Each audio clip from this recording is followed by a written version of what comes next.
I think one of the big problems, someone mentioned in their pre-survey that they would love to know how to mobilize the community for change. I think one problem is that often the narrative we have about child welfare is that its main purpose is to save children from very severe abuse. And obviously it does that in some cases. Sometimes it misses very severe abuse, but in general, instead, child welfare has really almost always been overwhelmingly about neglect, and neglect has very overwhelmingly, in most places, been confused with poverty. So somewhere around 80% of the cases currently in the system in most jurisdictions are neglect charges, and these mostly revolve around things like parents who are unable to deal with drug abuse or mental health issues, with poverty issues, those kinds of things. And often people's inability to deal is also related to poverty. So child welfare really has always been about that. It has also always intervened most in non-white, or what I call not quite white, families. So if you think about the history of child welfare way back around the turn of the 20th century, it was largely intervening in cities on the East Coast, in Italian, Southern and Eastern European immigrants, Irish immigrants of all sorts. And at that time, those folks were seen as sort of inferior races of Europeans.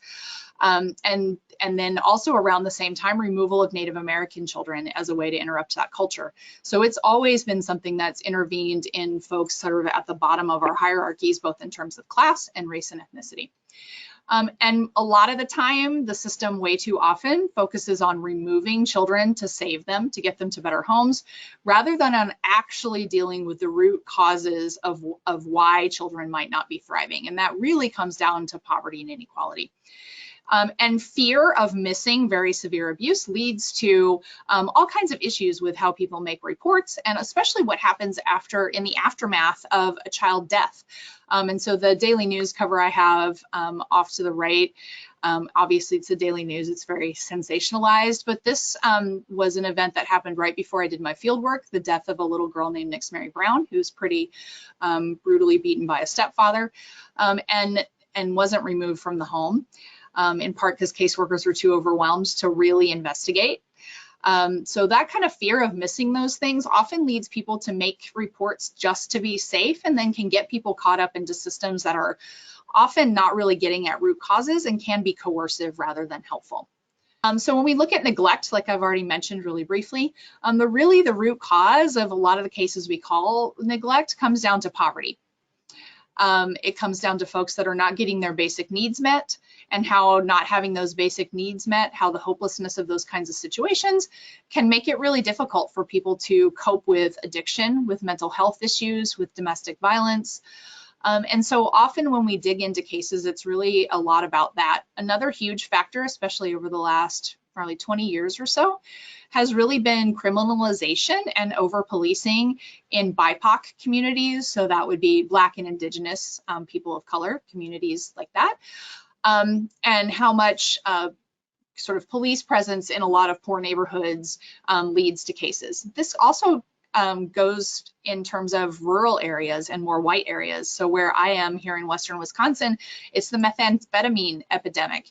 And when the police show up because there's reports of either meth using or selling, or in some cases manufacturing, although that sort of moved on, that leads to a lot of child welfare. So the way we deal with social problems, the way we deal with some people's survival strategies is really at the root of a lot of these. It's not as much, you know, really terrible parents who willfully are trying to hurt their children. Obviously those cases exist, they need to be dealt with, but really the bulk of what we're talking about is all of that. And essentially, in my view, what I think child welfare does is it sort of triages the worst effects of large-scale social inequalities. It deals with the families and children who are most severely negatively affected by those larger inequalities. And really that's what it's about. It's not so much pathological, terrible people, but just how families can or cannot cope with some of these larger things.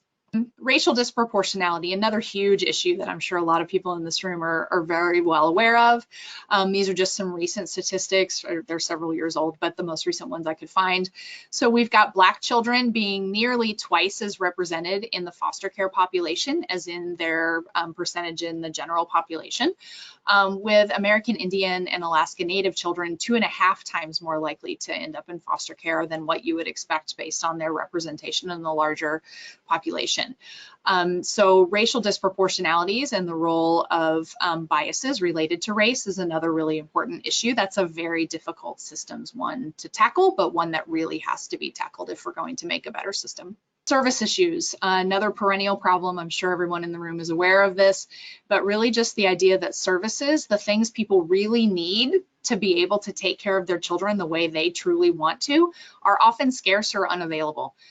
And what I found and what a lot of researchers have found is that families that are caught up in child welfare often ended up being worse off materially than they were when they entered. And this makes it really hard to reunify with children, either delays them or leads to termination of parental rights.